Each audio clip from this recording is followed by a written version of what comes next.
السلام علیکم ناظرین، میں ہوں حکیم فیصل اور آپ دیکھ رہے ہیں کلیم دعا خانہ یوٹیوب چینل، جس کے اندر ہم آپ کو کچن سے آپ کی بیماریوں کا علاج نہایت سادہ، آسان اور بے ضرر بتاتے ہیں جی۔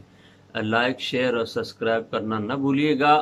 آج ہم آپ کو گھبراہٹ، بے چینی اور اس موسم کے اندر جو مسائل پیدا ہوتے ہیں ان کے متعلق آپ کو مختصر اور سادہ سا حل بتائیں گے جی۔ جس کے اندر گرمی، دانے ہیں، پسینے کی زیادتی ہے، بے چینی ہے، تو آپ نے احتیاط یہ کرنی ہے، گرم اشیاء، فاسٹ فوڈ وغیرہ ان سے احتیاط کریں۔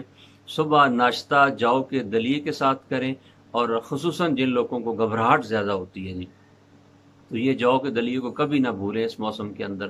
اور فروٹ کے اندر ان دنوں امرود آ گیا ہے، امرود بھی استعمال کریں اور ساتھ گرمے کا استعمال کریں۔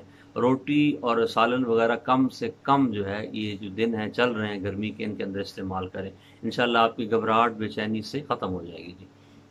اور قہوے کے طور پہ آپ نے اگر استعمال کرنا چاہتے ہیں تو وہ آپ نے سفید زیرہ، سبز الائچی اور گلاب کا پھول، اس کا قہوہ بنائیں اور صبح شام ایک گلاس اس کے قہوے کا استعمال کر لیں جی۔ اور اگر مزید بے چینی بڑھ رہی ہے اور آپ اس سے بچنا چاہتے ہیں کہ یہ بے چینی کم ہو، گھبراہٹ کم ہو، تو اس کے لیے بازار سے آپ کو ایک جوارش شاہی نام سے ایک ہربل دوا ہے، آپ کسی بھی ہربل سٹور سے خرید سکتے ہیں، تو وہ خرید لیں، استعمال کریں صبح شام ایک ایک چمچ جوارش شاہی کی، تو انشاءاللہ آپ کو یہ جو بے چینی ہے، گھبراہٹ ہے، یہ سب کچھ ختم ہو جائے گا جی۔ السلام علیکم۔